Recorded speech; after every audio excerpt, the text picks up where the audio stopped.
Le Cameroun s'inscrit à coup sûr dans l'ère du temps, l'ère de la coexistence pacifique où la coopération dans sa forme active permet le rapprochement de deux ou plusieurs États qui nourrissent le désir de renforcer leurs relations dans divers domaines. Sur plusieurs strates bilatérales, multilatérales, le pays ratisse l'âge pour nouer des accords politiques, économiques, militaires, techniques, scientifiques et même culturels. C'est ce qui expliquerait par exemple l'énième déplacement du président de la République en Chine à l'invitation de son homologue Xi Jinping. Paul Biya prend part au 4e sommet du Forum sur la coopération Chine-Afrique.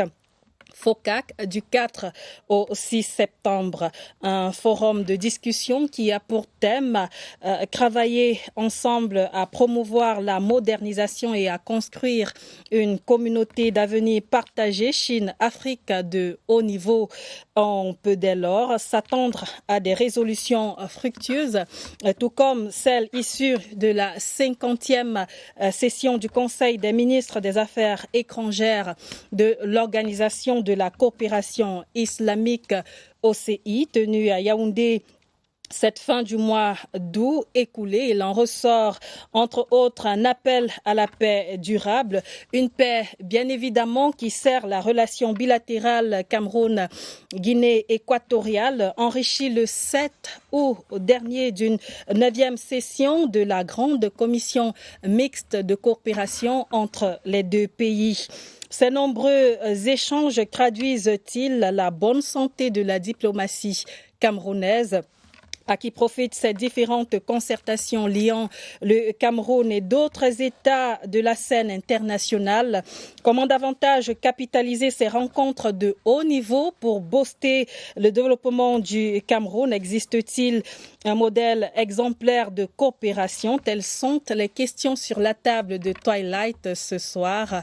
Bonsoir et bienvenue. Un panel d'intelligence fleuri et aguerri vous propose les meilleurs éclairages sur la thématique de ce soir. Une pause et on se retrouve bien installés.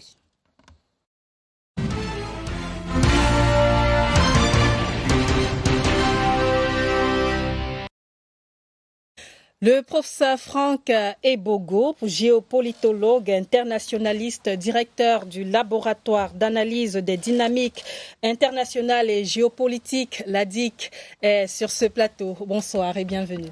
Bonsoir madame, merci de m'avoir invité. C'est un plaisir de me retrouver avec vous et avec les autres panélistes pour discuter des questions d'actualité. Sur le plateau de Twilight, ce mardi 5 septembre 2024, Joseph-Marie Elundou, économiste expert cacao. Bonsoir et bienvenue. Bonsoir et merci pour l'invitation. Bonsoir bien sûr à tous vos millions de téléspectateurs. Alors, je disais expert cacao. Vous êtes notamment l'auteur de cet ouvrage, Cacao, la fève de qualité, les défis de la transformation structurelle et du développement. C'est un ouvrage donc que vous pouvez retrouver dans les librairies de la place. Joseph-Marie Elundou, qui est également l'auteur de cet autre ouvrage, Paul Biya, Le disque dur, ou l'héritage des générations, une préface de René Emmanuel Sadi, ministre de la Communication. Autre panéliste sur le plateau de Twilight, en présentiel bien sûr ce soir, Baudelaire Kemadjou, directeur du Centre technique de la forêt communale, fondateur de l'association Mairie Conseil et du cabinet KB Consultant. Bonsoir et bienvenue. Bonsoir Carlette, merci de m'avoir invité et bonsoir aussi à tous ces millions de téléspectateurs de la CRTV. Last but not the least, Pierre-Yves Alain et l'homme, économiste, ingénieur d'affaires et écrivain par ailleurs. Bonsoir et bienvenue. Bonsoir Madame Carlette Esso. Je vous remercie pour cette invitation. Je salue tous les panélistes. Je salue aussi les millions de téléspectateurs. Et je salue la délégation qui se retrouve en Chine, le chef de l'État et tous ses collaborateurs. Merci. Alors, vous faites bien de les évoquer. J'aimerais déjà avoir votre analyse pas seulement sur cet événement-là, la présence du chef de l'État en Chine, lui, qui va participer notamment au FOCAC. Alors, la scène politique ou alors la diplomatie camerounaise est en ébullition ces derniers temps, on voit, et le ministre de l'administration territoriale, je le disais, en Guinée équatoriale, le sommet, ou alors la 9e session, la 50e session de l'OCI, des ministres des Affaires étrangères de l'OCI vient de s'achever à Yaoundé. Quel commentaire est-ce que ça vous suggère? Effectivement, la diplomatie camerounaise est sur le toit du monde.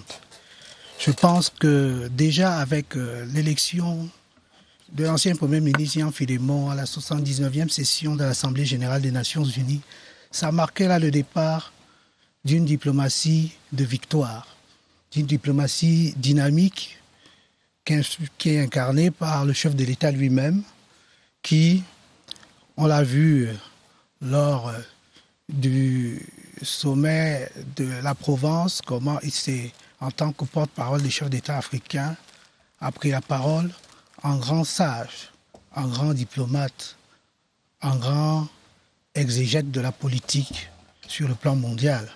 Et quand on revient, vous avez parlé de l'organisation de la coopération islamique qui apporte des solutions sur le plan du Conseil ministériel où on a vu effectivement le ministre des Relations extérieures prendre la présidence de cette conférence-là. Il faut savoir que lors du 15e sommet de l'organisation de la conférence islamique à Banjul, des résolutions fortes ont été prises en fonction de cette organisation-là, où le Cameroun a participé. C'était dans un climat de paix, compte tenu des conflits qui existent actuellement contre l'Israël et la Palestine, entre l'Israël et la Palestine. Quand on revient sur le sommet Chine-Afrique, on comprend bien là que le Cameroun, avec les autres pays africains, prend un nouveau départ dans la stratégie diplomatiques qu'ils doivent mettre en place.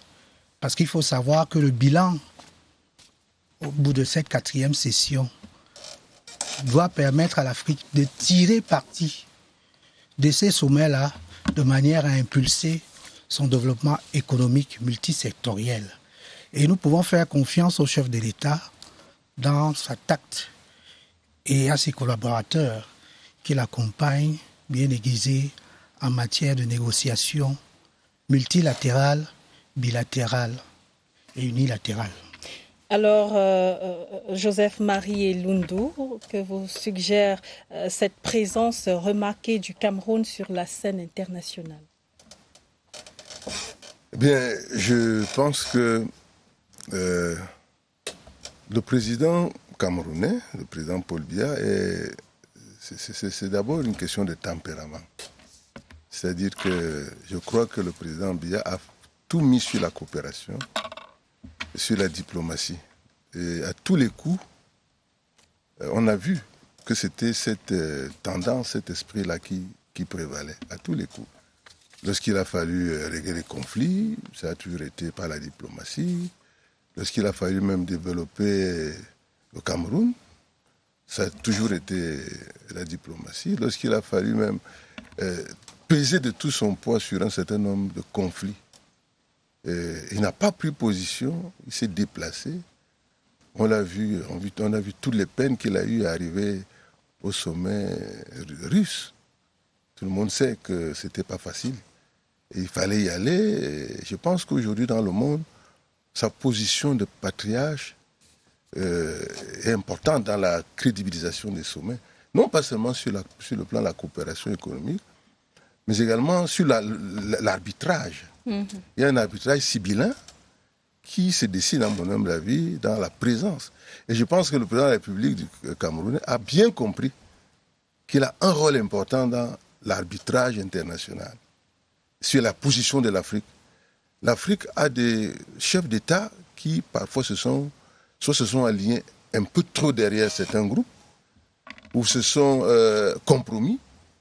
Mais je pense que la politique du président Biya a été celle du juste milieu, celle d'une approche itérative, c'est-à-dire étape par étape, d'une grande froideur dans l'analyse des problèmes. C'est comme ça que je le perçois.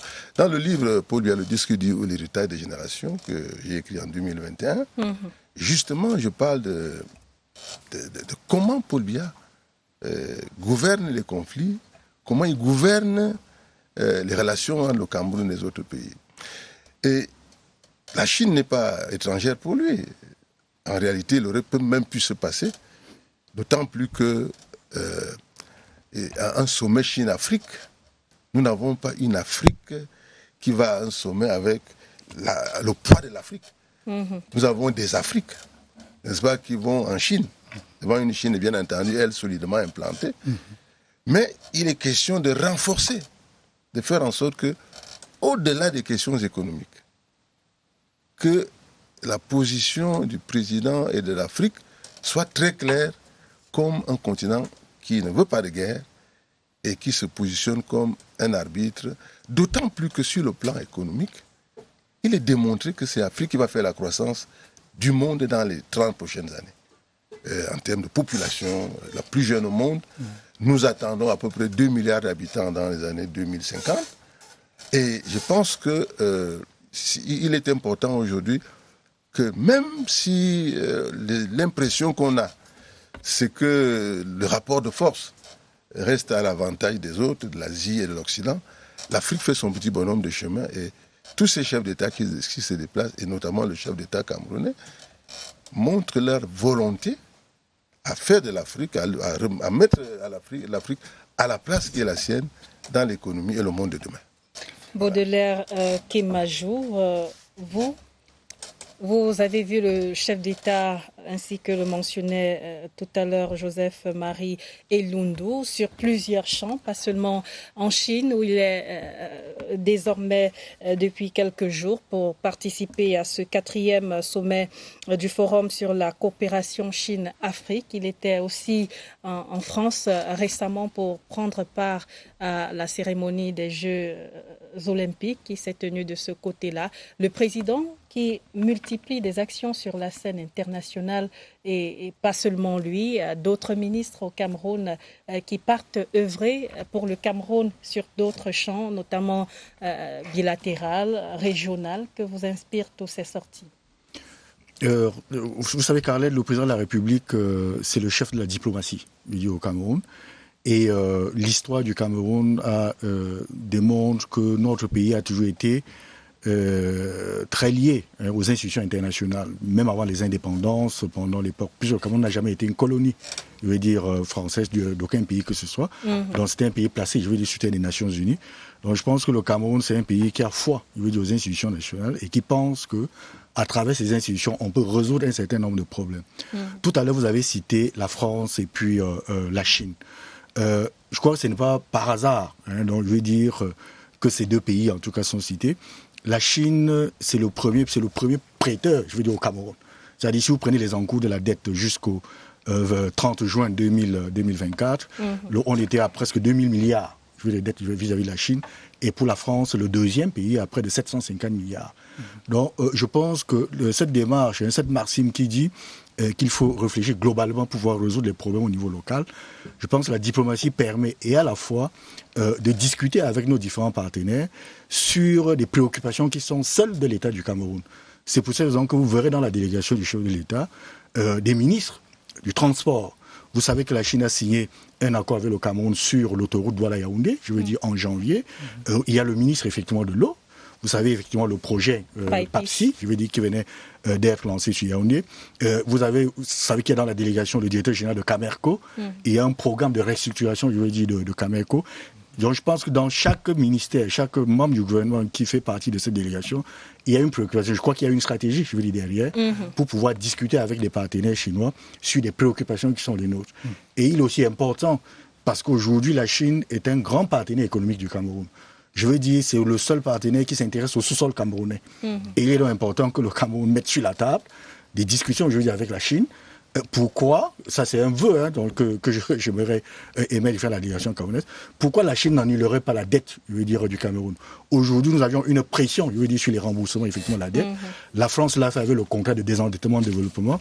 Et il est important que la Chine, qui est un gros partenaire économique du Cameroun, qui tire suffisamment des ressources au Cameroun, puisse discuter avec l'État camerounais sur des possibilités de réchelonner la dette du Cameroun. Pourquoi ne pas annuler une bonne partie de cette dette?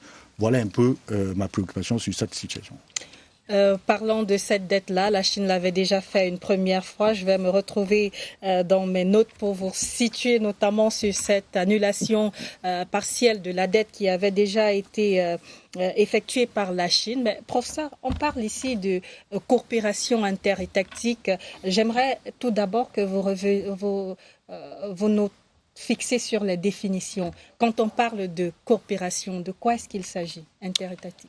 Alors, le mot coopération est facile à définir. Il s'agit d'opérer avec, donc étymologiquement, c'est-à-dire de travailler avec des partenaires qu'on peut avoir, qui peuvent être individualisés. Dans ce cas, on parlera de coopération bilatérale, lorsqu'un État entre en coopération avec un autre État, ou alors de coopération multilatérale, lorsqu'il y a plusieurs partenaires. Ça peut être le cas, par exemple, du Cameroun avec une organisation internationale, ou bien un groupement de pays. Alors, vous faites bien de le noter, la coopération prend deux chemins, le chemin bilatéral et le chemin multilatéral. Mais il faut constater que pendant longtemps, c'est surtout l'interétatisme, le bilatéralisme qui avait été longtemps privilégié. Parce que les États pensaient d'abord à leur propre développement. Mais vous allez remarquer que dans la dynamique de l'intégration régionale, qui s'opère au sein de l'Union africaine, on pense davantage en termes d'ensembles régionaux. Et vous allez donc comprendre depuis le début des années 2000 la multiplication des sommets entre ces vastes ensembles territoriaux et le continent africain. L'Afrique, c'est 30 millions de kilomètres carrés. La Russie, c'est 17 millions de kilomètres carrés. Vous vous souvenez du deuxième sommet Afrique-Russie qui s'est déroulé l'année dernière. Vous allez comprendre cette logique-là, ou encore le sommet, le forum sur la coopération entre la Chine et le continent africain. La Chine, c'est le troisième pays le plus vaste au monde, un peu plus de 10 millions de kilomètres carrés. Donc vous voyez que actuellement, on est en train de penser en termes de grands ensembles. Et le Cameroun s'inscrit dans cette logique. Il est vrai, le Cameroun ne met pas entre parenthèses ses propres intérêts, mais il est question de se projeter, de construire la puissance africaine, puisque l'Union africaine prétend être un pôle de puissance, à côté, par exemple, de l'Union européenne et des autres grands ensembles. Et vous allez donc comprendre qu'individuellement, le Cameroun ne pèse pas en allant vers la Chine ou encore vers la Russie. Mais lorsqu'on va de manière groupée, comme c'est le cas actuellement, on peut dire quelque chose, on peut faire entendre non seulement la voix du Cameroun, mais également la voix de l'Afrique.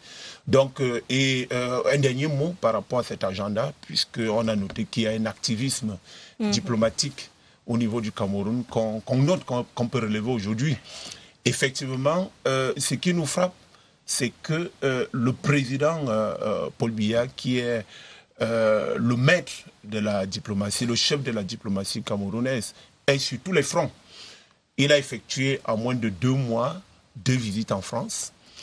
L'année dernière, il était également en France. Il était au sommet, certains l'ont relevé ici, au deuxième sommet Russie-Afrique. Il n'est pas exclu, et aujourd'hui il est en Chine, il n'est pas exclu que en septembre, qu'il soit à l'Assemblée générale des Nations Unies. Donc vous voyez que c'est vraiment un activisme diplomatique qui sert le Cameroun, mais qui sert également l'Afrique. Donc ce sont des points qu'il faut véritablement noter. Alors, vous avez parlé d'une présence sur tous les fronts et le Cameroun qui entretient des relations bilatérale et multilatérale avec plusieurs pays dans le monde et notamment plusieurs organisations. Et déjà signalé que par rapport à la Chine, le Cameroun avait bénéficié d'une annulation de la dette dans le cadre de l'initiative Pays pauvres très endettés en 2006. Alors, professeur, est-ce que, connaissant les adages sur la scène internationale, les États n'ont pas d'amis, mais d'intérêts, et vous le dites si bien, le Cameroun part avec une position de faiblesse, n'ayant pas toutes les ressources que disposent ces grands pays-là, qui sont des pays économiquement très forts. À qui profitent ces relations-là? Alors, je l'ai dit dans mon propos antérieur que longtemps, on a misé sur le bilatéralisme, c'est-à-dire le petit Cameroun allait, d'ailleurs qu'on range parmi les États, les petits États, en termes de taille, en termes de poids économique, en termes de démographie.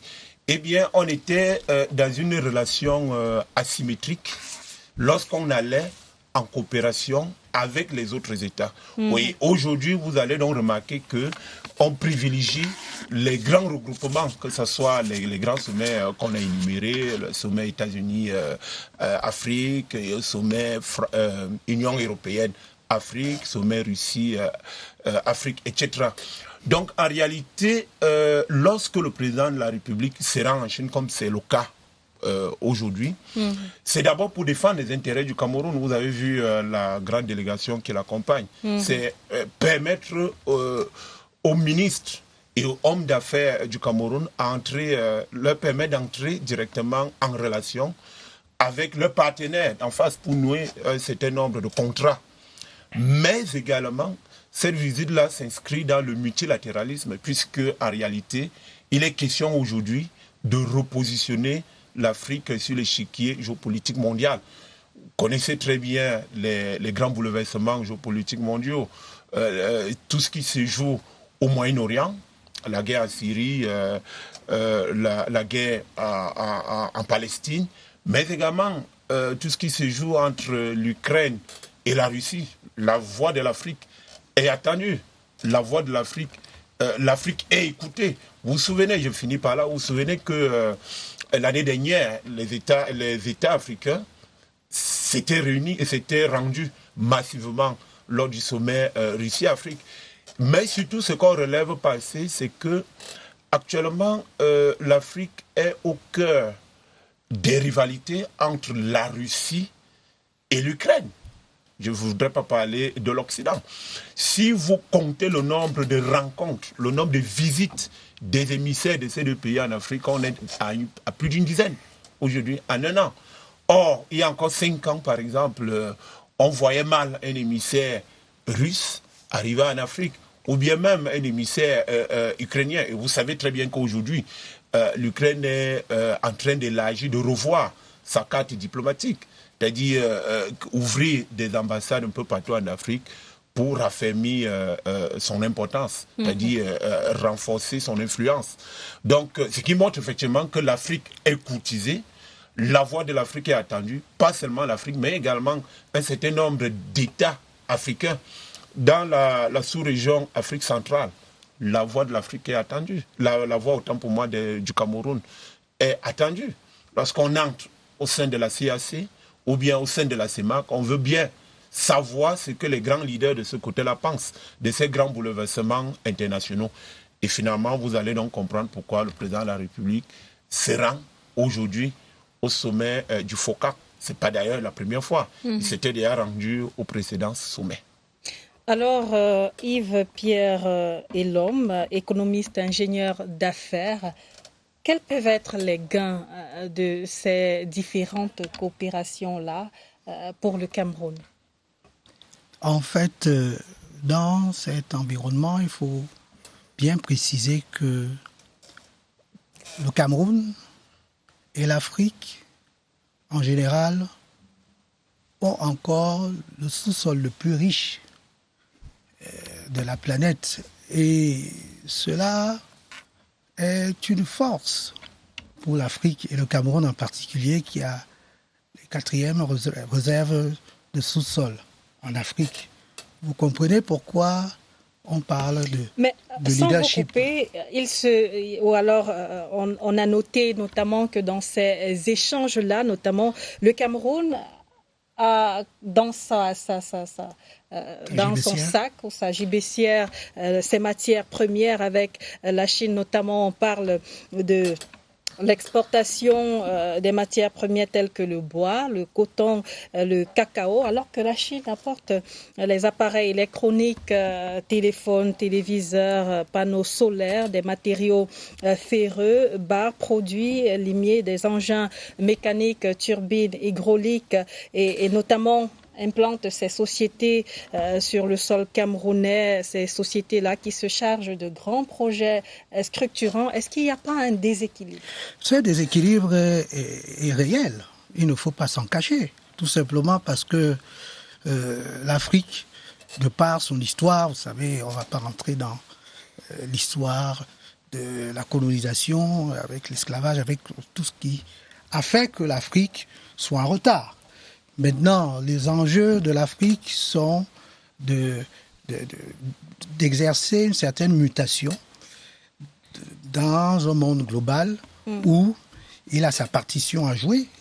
Et justement, les enjeux que l'on peut voir dans la stratégie nationale de développement en 30, qui permet justement au Cameroun d'avoir mis une stratégie d'industrialisation de son économie, c'est-à-dire justement de transformer ses produits de matières premières de manière à avoir un avantage comparatif, non pas seulement sur le marché de la Chine, on en parlait sur le marché européen, sur le marché américain, avec les sommets États-Unis, Afrique, où justement le Cameroun jouit de l'AGOA, justement à la conférence internationale de Tokyo, le Népal et le TICAD, où il y a des opportunités sur des marchés qui sont intéressants. C'est qu'aujourd'hui, la stratégie, il y a une dorsale aujourd'hui qui fait que le Cameroun a intérêt à s'ouvrir vers les investissements étrangers dans un souci de mettre en place une agriculture forte, transformée, pour pouvoir attaquer le marché international avec nos champions et avoir des infrastructures qui puissent lui permettre de transformer leurs produits à forte valeur ajoutée et de pouvoir capitaliser en ayant une énergie suffisante pour pouvoir alimenter son industrie et son économie. Et c'est ça l'enjeu du développement économique, c'est ça l'enjeu de l'émergence en 2035. Et fort de cela, il faut bien comprendre que le Cameroun seul ne peut pas influencer une Chine qui a plus d'1,2 milliard d'habitants. Et donc, justement, l'Afrique tout entière, la multiplicité des Afriques, ont intérêt à s'entendre déjà en mettant en place un marché commun qui est en processus qu'on appelle la zone de libre-échange continentale africaine. Professeur, vous êtes aligné sur la pensée du professeur Franck Ibogo qui parle donc ou qui prône donc ce multilatéralisme-là. Mais dites-nous, Joseph-Marie Lundu, dans ces différents déploiements sur la scène internationale, que gagne le Cameroun? Je voudrais peut-être m'inscrire dans une analyse que je qualifie souvent d'authentique, c'est-à-dire qui s'éloigne un peu des schémas généralement admis par les grands cabinets de stratégie internationaux, pour dire que déjà je ne suis pas un partisan de la demande de l'annulation de la dette. Je suis partisan que l'on rembourse la dette. Et je suis partisan qu'on arrête de s'endetter. Parce que, voyez-vous, lorsque vous faites l'économie, il faut faire un peu d'anthropologie, parce que l'économie a une histoire. Tout à fait. Et l'histoire du Cameroun, récente, nous renvoie au discours du président de la République qui annonce la crise économique au Cameroun en 1986-87. Et il évoque, pour expliquer les raisons de cette crise dans laquelle nous sommes entrés, qui est une crise structurelle, qui dure depuis près de 3 décennies, la chute des matières premières, la chute des prix des matières premières sur le marché international. Mais aujourd'hui, c'est exactement le contraire qui se présente. Toutes les matières premières sont au top. Le cacao coûtait 120 francs en 1990 le kilogramme. Il est à 5-6 000 francs aujourd'hui. Il a été multiplié par 50. Il en est de même pour le café, qui est passé à 1800 le kilogramme. Le pétrole, je crois, à $100 le baril aujourd'hui. Et le Cameroun, qui est un petit producteur, est dans les 20 millions de barils. Si vous faites le point, il y a un afflux de devises que le pays va connaître dans les 10 prochaines années. C'est-à-dire que les équipes qui gouvernent l'économie du Cameroun doivent lever la tête et se rendre compte que les choses ont changé. Les théories, les lois, ceux qui ont fait Béaba, les lois du cycle de Kondratiev, sont en train de se vérifier. Nous, on ne peut pas rester éternellement dans la crise. Ça fait 3 décennies. Et le modèle capitaliste est un modèle régénérateur. C'est-à-dire que quel que soit le cas, il ressort de sa crise. Et en ce moment, le Cameroun est en train d'emprunter le sentier d'expansion. Il faut donc que le président ressorte et annonce la fin de la crise. Et prenne de nouvelles réformes pour le futur. C'est-à-dire que si vous faites un calcul simple, le Cameroun c'est 300 000 tonnes de cacao. Ça fait des rentrées de 1800 milliards tous les ans directement dans l'économie et dans le monde rural. Si tout cela n'est pas discipliné, il y aura des problèmes. Les boissons et tout ça vont tuer les gens. Et si ce n'est pas discipliné, s'il n'y a pas un accompagnement psychologique, on va assister à un grand désordre. Et le chemin d'expansion est un chemin que il n'y a que la guerre qui arrête le chemin d'expansion. Parce que, bon an, mal an, vous allez avoir ces rentrées d'argent qui s'inscrivent dans un cycle économique. C'est-à-dire que vous ne pouvez pas avoir demain le kilogramme de cacao qui revient à 1000 francs, c'est impossible. D'autant plus que lorsque vous regardez les chiffres, la demande croît chaque année de 4%. Et le plus grand acheteur pour le Cameroun, c'est l'Europe, c'est 80% de la production. Imaginez un instant que les Chinois s'intéressent au cacao camerounais. D'autant plus que dans leur programme, ils doivent faire sortir 500 millions de Chinois de la pauvreté dans les 5 années à venir. Donc, et il faut qu'on trouve le chocolat dans leur panier. Ça veut dire que il faut que les gens ouvrent les yeux. Il faut savoir que si vous prenez 20 millions de tonnes multipliées par $100, ça fait plus de 1300 milliards tous les ans. Et il est donc important que ceux qui continuent à croire qu'on doit s'endetter, on les comprend. C'est dit que cette coopération-là, ou ces différentes coopérations sur la scène internationale ne rapportent pas... Il faut les réorienter. Il faut la réorienter. Vers de quoi avons-nous besoin? De quoi avons... Parce qu'il y a une question de priorisation. De quoi avons-nous besoin? Est-ce qu'on a besoin de la Chine pour nos avions? Nous avons de l'argent qui arrive. Est-ce que nous avons besoin? De quoi avons-nous réellement besoin maintenant? Nous n'avons plus besoin de dette. Et à ce sujet, nous avons fait un travail de fond qu'il faut augmenter le revenu des Camerounais pour tirer la demande nationale. C'est-à-dire qu'il faut multiplier vos salaires peut-être par 2. Et c'est faisable. Pour que la demande... Parce qu'il faut d'abord donner la force à l'économie interne. De sorte que le manioc, le macabo et tout ça soient à nouveau des activités agricoles courues par tous ces jeunes qui n'ont rien à faire, qui fuient le pays pour aller traverser les mêlées. Donc il faut revoir complètement la coopération. C'est-à-dire quoi? La technologie, par exemple, on en a besoin. On va revenir sur les propositions. Voilà. J'aimerais déjà qu'on fasse notamment le plein, qu'on soit fixé sur les gains que nous rapportent ces différentes coopérations-là. Je n'avais pas fini. Donnez-moi 2 minutes. Donc, il faut prioriser. Et il faut que les Camerounais... Vous êtes toujours dans le champ des propositions? Non. J'ai dit, qu'est-ce que ça nous rapporte, vous avez dit? C'est pas ça que vous avez demandé, c'est que ça nous rapporte.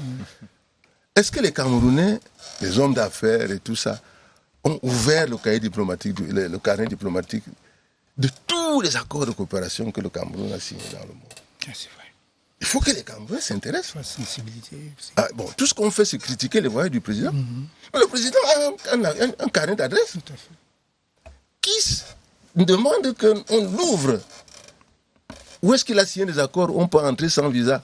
Où est-ce qu'il a signé des accords de, c'est pas moi, de partenariat où c'est pas seulement pour aller acheter la friperie ou la brocante. C'est-à-dire, il faut aujourd'hui que une classe d'hommes, là, bon, peut-être c'est pas des propositions, mais c'est un regard sur la nouvelle coopération.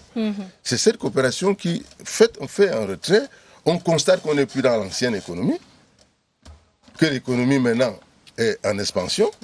Regardez Yaoundé, regardez Douala, vous voyez tous ces immeubles qui montent. Ce sont les signaux d'un retour de croissance.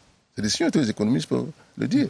Donc, il faut que, et que les gens, parce que sinon ça fait du désordre, il faudrait donc que les patrons de l'économie et de la finance au Cameroun s'impliquent. Et peut-être le moment venu, tout à l'heure, on va faire des propositions très concrètes. D'accord. Alors, Baudelaire Kemadjo, directeur du Centre technique de la forêt communale, fondateur de l'association Mairie Conseil et du cabinet KB Consultant. Vous avez travaillé notamment dans plusieurs champs, la coopération décentralisée avec des structures qui apportent des financements grâce à ces accords de coopération dont parlait Joseph-Marie Elondo. Oui, effectivement, Carlette, tout à l'heure vous demandez qu'est-ce que cette coopération bilatérale peut, je veux dire, qu'est-ce qu'on peut tirer donc, de ces coopérations bilatérales. Je pense qu'au niveau du Cameroun, il y a eu une volonté politique d'impliquer des collectivités locales dans une forme de paradiplomatie, c'est-à-dire pour accompagner la diplomatie de l'État. Et un certain nombre de compétences qui ont été reconnues, je veux dire, aux collectivités, pour pouvoir mener, je veux dire, ces actions de coopération et puis d'action internationale. Si je prends le cas d'un pays dont vous aviez cité tout à l'heure, dans la France, dans le cadre de ces accords de coopération bilatérale avec le Cameroun, nous avions effectivement eu un certain moment réfléchi avec les communes camerounaises pour voir comment, à travers cette coopération bilatérale, on pouvait développer des projets de coopération entre des territoires français et des territoires camerounais autour donc, de cette coopération bilatérale. C'est-à-dire, la coopération décentralisée vient renforcer des accords que les deux États se sont mis en place. Et à titre d'exemple, il y a un certain nombre d'initiatives qu'on a eu à mener. Si je prends dans le cas, vous avez parlé tout à l'heure du centre technique de la forêt communale que je dirige depuis une quinzaine d'années. C'est ce centre qui, dans le cadre d'un accord de coopération entre les communes forestières du Cameroun et les communes forestières de France, a pu permettre en tout cas de développer près de 2 400 000 hectares de forêt communale. C'est-à-dire sortir 2 400 000 hectares du domaine national, de l'accaparement. Vous avez entendu parler tout à l'heure dans l'actualité des accaparements fonciers. C'est-à-dire on a sorti près de 2 400 000 hectares du domaine national pour les incorporer dans le domaine privé des communes, avec un objectif d'aménagement des forêts, de classement d'aménagement et puis de gestion durable. Non seulement qui rapporte des revenus, je veux dire aux communes, chaque année à partir des royalties d'exploitation, mais également qui garantit une gestion durable de ces forêts. Toujours un autre exemple de coopération entre ces coopérations décentralisées entre la France et le Cameroun. Si je prends le cadre de l'AIMF, l'Association internationale des maires francophones, il y a environ une vingtaine de villes camerounaises qui ont développé des projets que nous accompagnons un certain nombre de projets de cette organisation. Il y a pas mal d'initiatives dans la ville de Yaoundé, dans la ville de Douala, dans la ville de Fouma, dans la ville de Ngaoundéré, qui sont soutenues, je veux dire, par ces actions entre des collectivités, en tout cas des territoires pour ça. Et c'est aussi pour dire que ces actions de coopération ne se limitent pas seulement entre des collectivités d'un pays à un autre pays. Il y a des possibilités, en tout cas l'État du Cameroun a donné des possibilités aux collectivités camerounaises de nouer des accords mais avec des partenaires multilatéraux. C'est-à-dire, nous venons de finir un programme avec l'Union européenne dans 14 communes, je veux dire du Grand Nord, sur des questions de restauration des espaces protégés.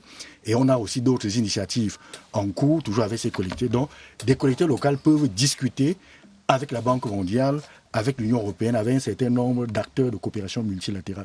D'accord, donc, ça, je vous propose de poursuivre cet échange dans quelques instants. Mesdames, Messieurs, on se retrouve dans quelques minutes. Restez sur CRTV News, à tout de suite.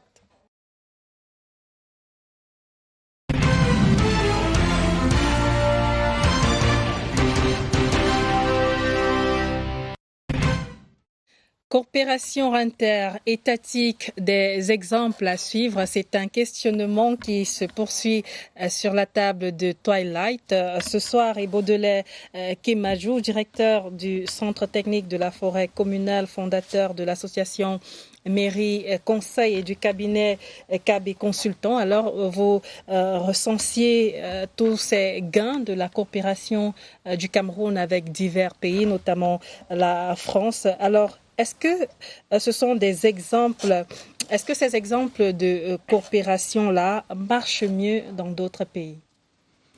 Bon, pour ce qui est du Cameroun, en tout cas de mon pays, je pense que si le gouvernement camerounais a donné la possibilité aux territoires, aux collectivités locales de développer effectivement cette paradiplomatie, encadrée bien sûr par des textes, c'est parce que le gouvernement est convaincu que les territoires peuvent jouer un rôle important dans cette diplomatie et que les collectivités peuvent saisir l'opportunité de ces accords bilatéraux pour pouvoir initier des projets au niveau du territoire et conduire ces projets.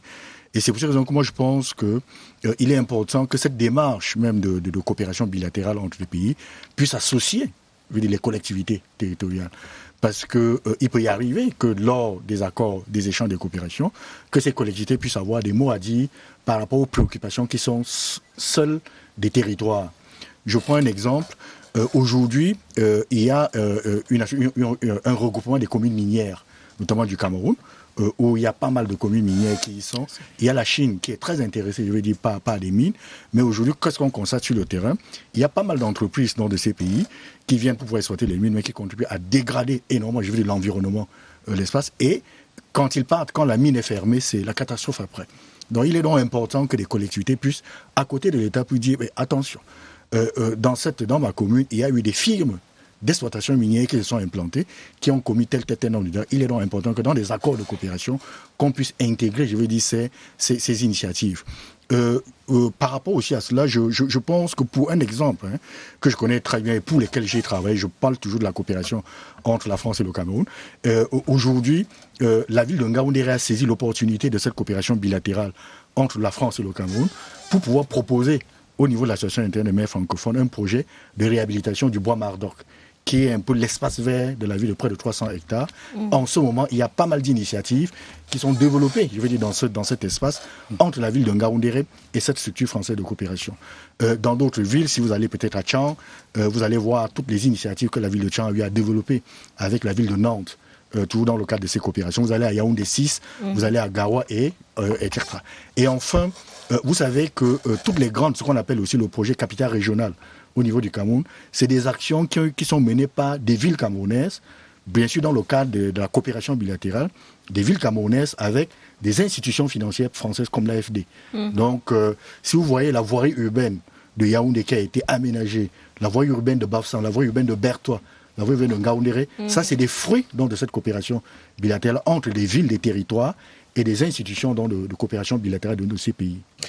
Professeur Franck Ebogo, certains des analystes parlent de privilégier un axe de coopération pour notamment maximiser sur les gains. C'est une proposition que vous adoubez? Alors, écoutez, c'est une erreur très grave. C'est une erreur très grave parce que c'est justement dans la diversification de la coopération qu'on peut tirer le maximum. Vous savez, on est resté longtemps dans un schéma qui privilégiait la coopération avec les partenaires classiques occidentaux. C'était connu. La France était le principal partenaire du Cameroun, économique du Cameroun. Ensuite, c'était les autres pays de l'Union européenne et les États-Unis. Vous voyez que tous les déplacements qui sont faits par le président de la République entrent dans cette logique de diversification des axes de coopération. Je prends l'exemple de l'année dernière. À peine le président de la République revenait d'un voyage en France qu'il est allé en Russie. C'est également le cas cette année. À peine il revient de la France qui sera en Chine, ce qui n'était pas assez visible pendant la guerre froide. Parce que pendant la guerre froide, il fallait choisir son camp. Où on était dans le bloc occidental Et du coup, on mettait entre parenthèses toutes les opportunités qu'on aurait pu avoir avec le bloc soviétique. Ou alors on était avec le bloc soviétique et on mettait entre parenthèses le bloc occidental. Donc moi je pense qu'il faut dépasser cette logique, ce qu'on appelle les appels d'empire, ce que Gassam Salamé appelle les appels d'empire, où on appelle une puissance à venir nous coloniser. Vous voyez, depuis quelques années, dès lors qu'il y a des troubles dans un pays, il y a des jeunes qui sortent agitant des drapeaux d'une puissance occidentale, enfin extérieure, demandant à revenir. Non. Donc il s'agit pour nous de travailler avec tous les partenaires, et c'est au Cameroun de définir ce qui peut gagner à travers la multiplication et la diversification de ces partenariats économiques. Et le chef de l'État camerounais qui disait, pour ne pas le paraphraser, que le Cameroun est la chasse gardée de personnes. Alors, Pierre-Yves Alain est l'homme économiste, ingénieur d'affaires, écrivain. Comment davantage capitaliser toutes ces sorties du Cameroun sur la scène internationale? Tout à fait. Dans l'architecture mondiale, on va se rendre compte que les pays qui s'en sortent sous forme de plusieurs États membres. Prenons l'exemple de l'Union européenne qui a créé un marché commun de coopération politique, d'intégration régionale et sont devenus une force puissante sur le marché international. C'est la même chose que l'Afrique a intérêt à faire, sachant qu'elle va d'ici 2050 à 1,5 milliard d'habitants.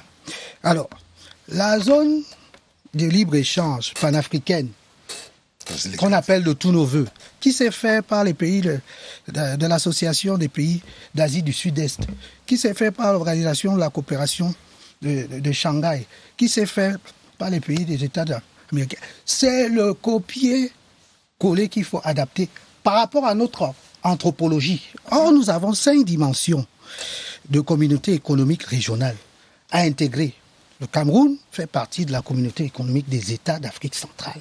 En tant que leader, il a intérêt à justement prendre son destin en main, à capitaliser les opportunités qui viennent des autres accords qui sont signés, ça et là, et à pouvoir transformer son économie pour qu'elle soit la plus industrielle. Prendre les champions locaux, donner des facilités à travers ce que le groupement des hommes d'affaires ont posé comme à la Direction générale des impôts, de ne pas trop imposer à nos champions, parce qu'elles doivent être compétitives.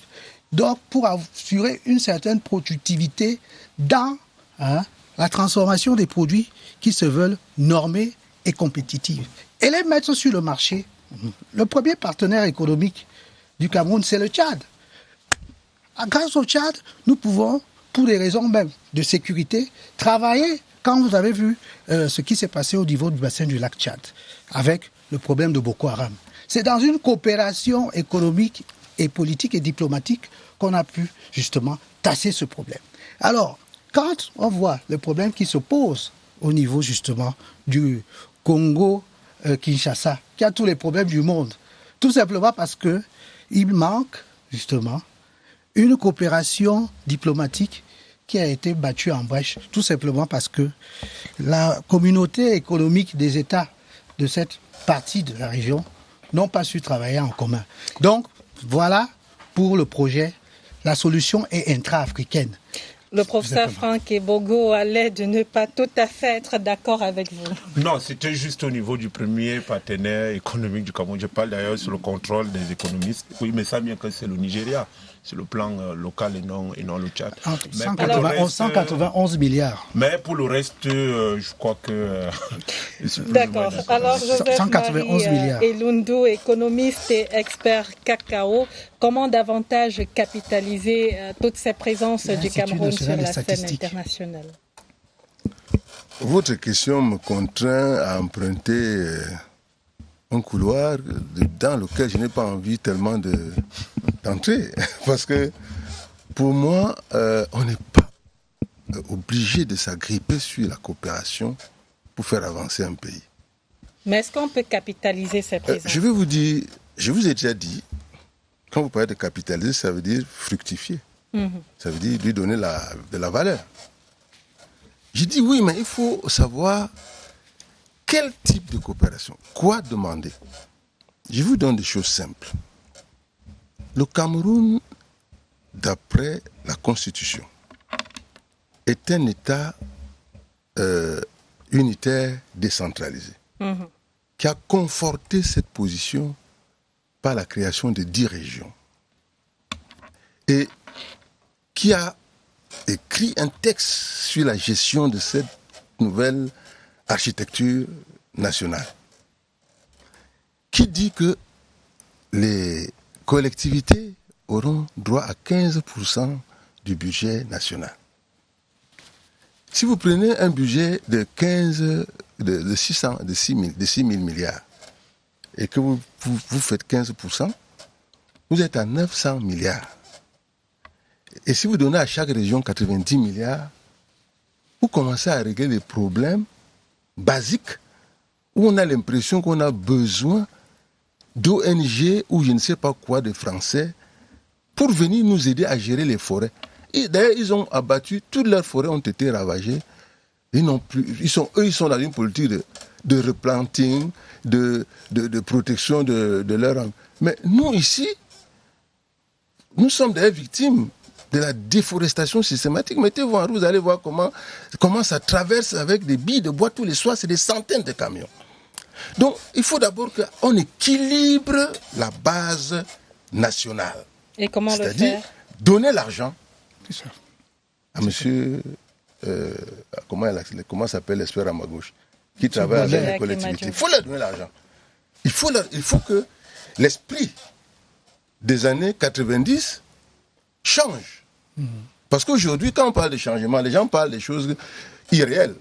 C'est qu'en réalité, nous sommes entrés dans la question de la restructuration, des ajustements, de la résilience, mais jamais dans des questions de prospérité. Où sont les politiques de prospérité?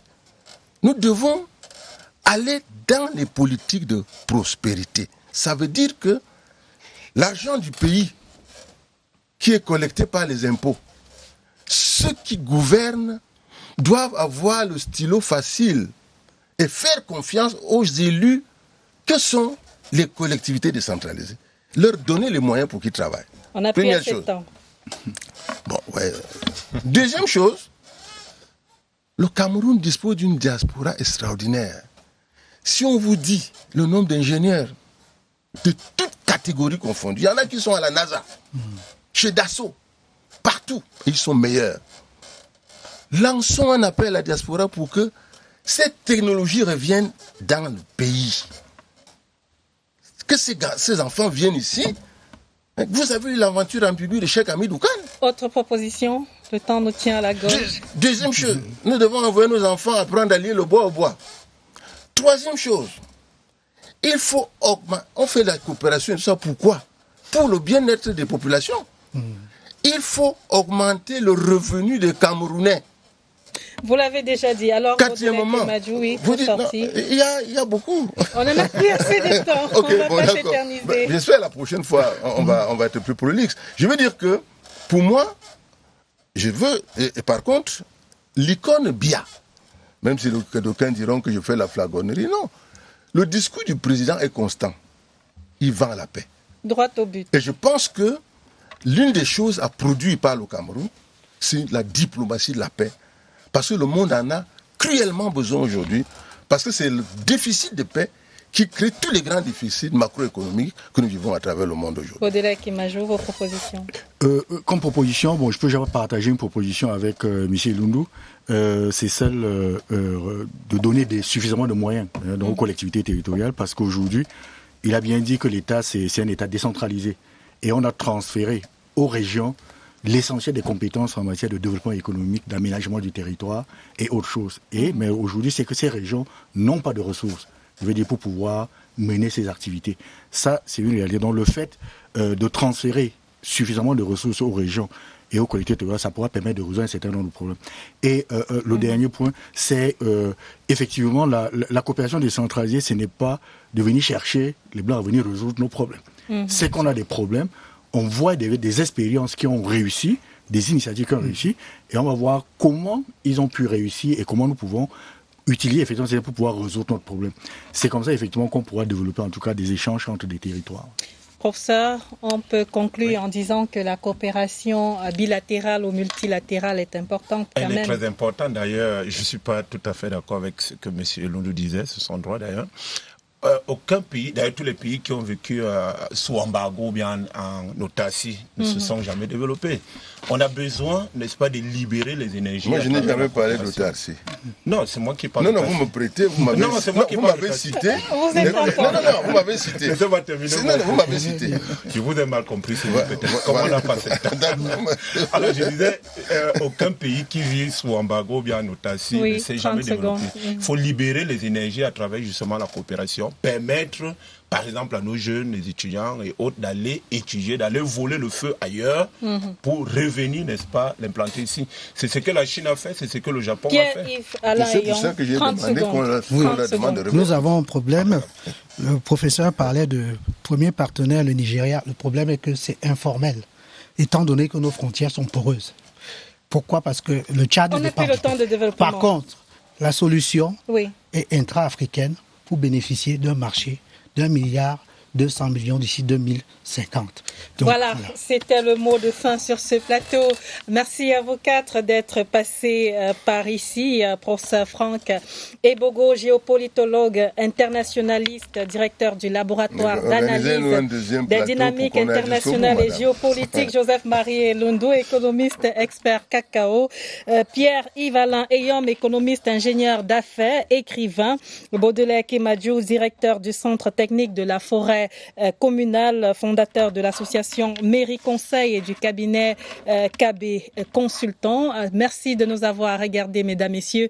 Merci à nos équipes techniques et rédactionnelles. C'était Twilight, édition du mardi 5 septembre 2024. Nos programmes se poursuivent. Restez scotchés.